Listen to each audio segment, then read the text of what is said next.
Je m'appelle Valentine, je suis en première année d'architecture à l'EPFL et on se trouve sur le site du musée de la Croix-Rouge et du Croissant-Rouge à Genève, sur le projet fini du chantier collectif Alice.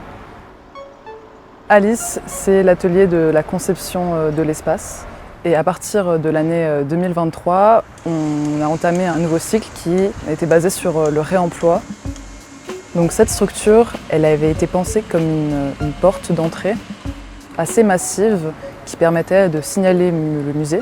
Donc c'était un moyen très efficace pour donner de la visibilité à celui-ci.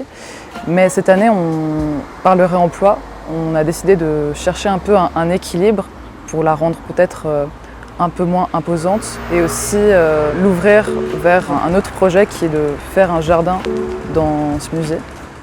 Le chantier il s'est déroulé fin mai pendant 2 semaines et il a fait participer les 220 élèves en architecture. On était divisés en 3 sites différents, donc Feuillantine, Rigaud et le musée de la Croix-Rouge et du Croissant-Rouge. Et chaque site comportait différents projets. Je m'appelle Esteban German, je suis actuellement en première année d'architecture à l'EPFL et on se trouve à la Place des Nations, exactement au Feuillantine. Donc la spécificité des Feuillantines, c'est que c'est un endroit qui est assez exposé à la Place des Nations. Il y a beaucoup de gens qui y passent mais qui ne s'y arrêtent pas forcément.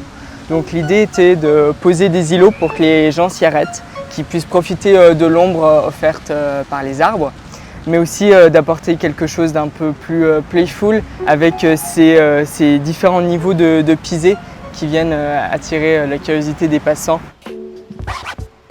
Les projets sur Feuillantine et Rigaud s'inscrivent dans une idée de revaloriser les différents lieux.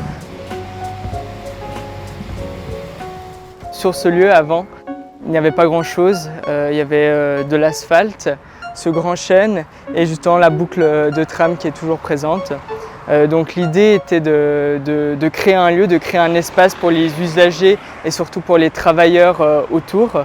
On a d'abord créé une entrée qui sert de vitrine au parc. Ensuite, on propose des assises pour profiter encore une fois de l'ombre donnée par le chêne. Et un peu plus loin, l'agora pour aussi proposer de l'ombre. Au travers de petites interventions comme celle-ci, elles permettent aux habitants et aux utilisateurs de tous les jours d'habiter le lieu, de se réapproprier. J'ai tout de suite pu voir qu'il y avait des familles qui s'installaient sur les assises et que justement les gens empruntaient maintenant ce passage pour se rendre dans le parc Rigaud le matin. C'est plus un chemin pour se rendre d'un point A à un point B, mais c'est devenu aussi en quelque sorte un lieu où on peut se poser et un lieu de plaisance. Toutes les structures d'Alice s'inscrivent dans une continuité. L'agora et l'entrée sont des structures qui ne sont pas figées, mais au contraire qui laissent la possibilité aux étudiants de la volée d'après de pouvoir les retravailler, les repenser et aussi de les améliorer, mais aussi de les maintenir, de les entretenir et de les faire vivre dans le temps. Je pense que ça nous introduit vers des enjeux qui correspondent à l'architecture de demain. Les besoins et les personnes ne sont pas immobiles et une architecture, ça a besoin de répondre à un monde qui bouge, quoi.